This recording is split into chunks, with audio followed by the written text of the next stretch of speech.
Alors, bonjour à tous. Aujourd'hui, je suis avec Antoine et Florent, les comédiens de la guerre des émeux. Bonjour à vous deux. Bonjour. Bonjour. Alors, où ça se joue, quand, de quoi ça parle, la guerre des émeux? La guerre des émeux, ça se joue déjà tous les jours à 19h45 à la salle Thomasy de la Factory.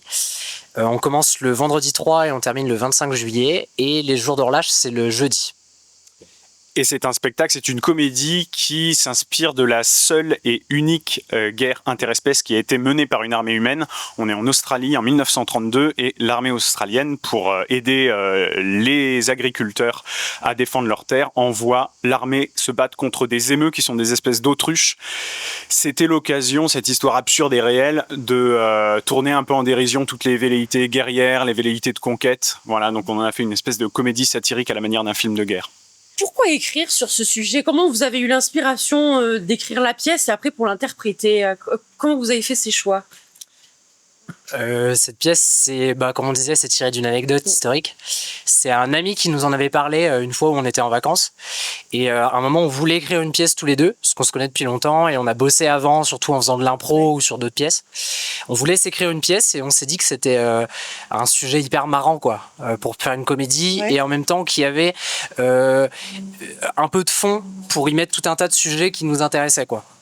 Notamment sur la critique du virilisme, le ridicule des velléités guerrières et tout ça, quoi. Et vous êtes combien sur scène? Alors on n'est que nous deux et on joue par contre une quinzaine de personnages. Voilà, on a des changements rapides de décors, de costumes, mais on est deux sur scène. D'accord. Je vais corser un peu cette question. Vu que vous êtes deux, vous allez devoir choisir 3 mots chacun pour définir la pièce, mais vous ne devez pas prendre les mêmes. Donc 3 mots chacun, pas les mêmes. Alors, le premier qui parle la plus. Humour, non. On va dire satirique. Déjà. Comédie, ouais, quand même. Virilisme. Ouais. C'est pas une pièce qui prône le virilisme. Non, mais qui, oui. Je vais dire critique et toi tu peux dire virilisme. Voilà. Ouais. Ridicule. C'est un côté caricature aussi, quoi. Ouais. Mais bon, il y a un peu ça dans satire. Et qu'est-ce qu'on pourrait dire d'autre? Cinématographique. On l'a un peu écrit comme un film de guerre, donc avec un rythme aussi de scène qui... Une cadence, ouais. Ouais, qui peut faire un peu cinéma. D'accord. Et même dans la construction de la pièce, on jongle entre le front, ceux qui prennent les décisions, et l'arrière avec des civils, quoi. Donc en fait, il y a plusieurs points de vue. Ouais, il y a plusieurs points de vue sur cet événement historique. Et je pense que ça, c'est aussi un peu cinématographique. Et vous perdez pas le spectateur. Pendant tout le spectacle, à jouer plusieurs rôles, à l'entraîner. En tout cas, on nous a toujours dit que c'était hyper clair, hyper fluide. Donc, Ah, super. Et les émeux, il faut les imaginer sur scène? Ou vous les jouez? Il n'y a pas besoin de faire de mystère là-dessus. On les voit pas vraiment. On les imagine. C'est ça, il fallait. Mystère. Non, mais. Mystère. En fait, on a un point scientifique à un moment au début qui explique très bien ce que c'est un émeu, avec une image d'émeu, comme ça les gens sont pas perdus. Et à partir de là, par contre, on part en mode film de guerre, quoi. Mais parce que l'enjeu, c'était aussi surtout d'être du point de vue des hommes, du point de vue de l'armée australienne, et pour justement tout l'intérêt de la pièce, c'est de montrer le ridicule de ces personnages-là. Donc on est plus du côté des humains que des émeux. C'est une grosse autruche, en fait. Oui, c'est ça. C'est plutôt une petite autruche. Et c'est en plus moche qu'une autruche, quoi. C'est bien choisi. Ok. J'aimerais savoir un peu votre parcours. Comment vous êtes tombé dans le théâtre? Comment ça a commencé, vous et le théâtre? J'y vais? Vas-y. Comment je suis tombé dans le théâtre? Moi, j'en ai toujours un peu fait sporadiquement quand j'étais gamin. Et à 20 ans, je crois, je me suis mis à l'impro. Et ça m'a reconnecté vraiment avec ça. Et j'ai jamais arrêté. J'ai fait une école de théâtre. Nous, on vient de Nantes. J'ai fait une école de théâtre là-bas. Et depuis, ça fait 10 ans maintenant que j'ai pas arrêté, quoi. Impro et théâtre. Et toi? Ouais, moi c'est un petit peu pareil. J'en ai toujours fait depuis que je suis ado, même enfant. Ouais. Et J'ai commencé moi plutôt par des projets étudiants, mais avec des compagnies qui sont devenues pros aussi par la suite. Et puis nous, on s'est rencontrés en faisant du théâtre d'impro, donc ça a été pas mal une discipline importante aussi pour nous deux, en tout cas, comment on s'est construit aussi en tant que duo.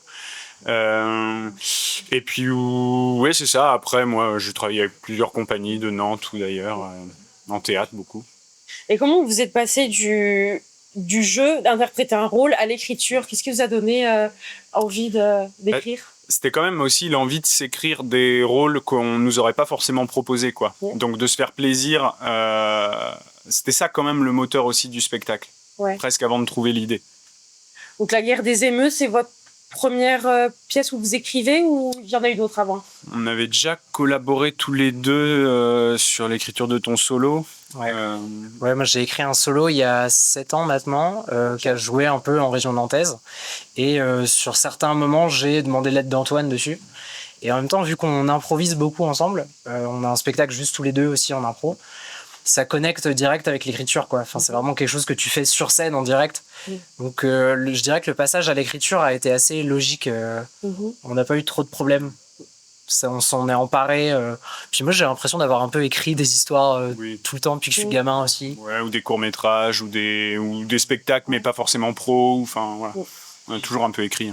Et écrire à deux, comment vous faites pour vous mettre d'accord dans les idées, la continuité, le fil, tout ça? Comment vous faites pour écrire à deux? Bah Qui écrit quoi?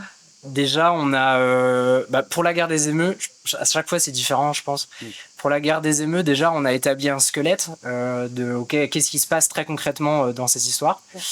Ensuite, on a établi les personnages qu'on voulait y voir. On s'est partagé l'écriture de certains personnages, donc leurs répliques, parce qu'il y a notamment des monologues qu'on s'est partagés. Et après, le reste des scènes communes, on les a écrits tous les deux un peu à 4 mains, quoi. Ouais, ça a été quand même très fluide, et à part vraiment 2 personnages qu'on s'est répartis au début et qu'on après depuis lesquels tout le reste a découlé. Le reste, on a vraiment écrit à 4 mains dans des réunions d'écriture. Mais vous aviez la même vision dès le départ et après chacun a écrit avec son essence et sa plume.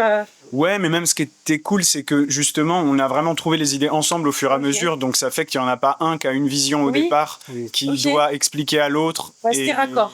Ben ouais, parce qu'en fait, on avançait au même rythme.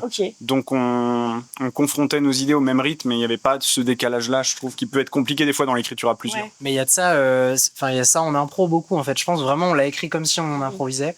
C'est-à-dire qu'on découvre aussi pendant qu'on écrit. On découvre des trucs qui nous font marrer, des situations qui nous font rire.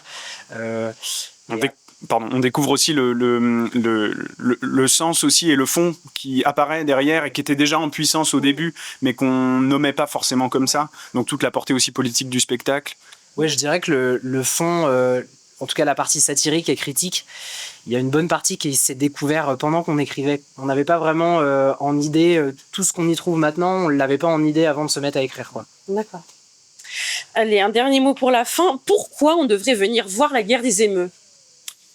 Moi, je dirais que parce que c'est quand même un spectacle assez récréatif, et que même si ça parle de guerre, que ça fait écho à plein de choses de l'actualité, c'est quand même, en tout cas dans les retours qu'on a, un spectacle qui est très drôle et qui peut faire un peu un effet de soupape aussi par rapport à des angoisses contemporaines sur des thématiques comme l'écologie, la guerre, enfin voilà, des choses qui peuvent nous angoisser quand même. Là, on tourne ça en ridicule. On dédramatise. On dédramatise un peu. Ouais, on dédramatise, et puis comme tu dis, on le tourne au ridicule, on s'en moque. Oui. Je pense qu'il y a un côté un peu... pouvoir se moquer de figures un peu intouchables au quotidien, ou en tout cas sur lesquelles nous, on n'a pas vraiment de prise à notre échelle. Une soupape, de respiration. Eh bien, merci beaucoup, Antoine et Florent. On vous retrouve dans La Guerre des émeutes ça commence. On commence vendredi. Ouais, ça commence vendredi. Voilà. Merci. Merci à vous deux. Ouais, merci.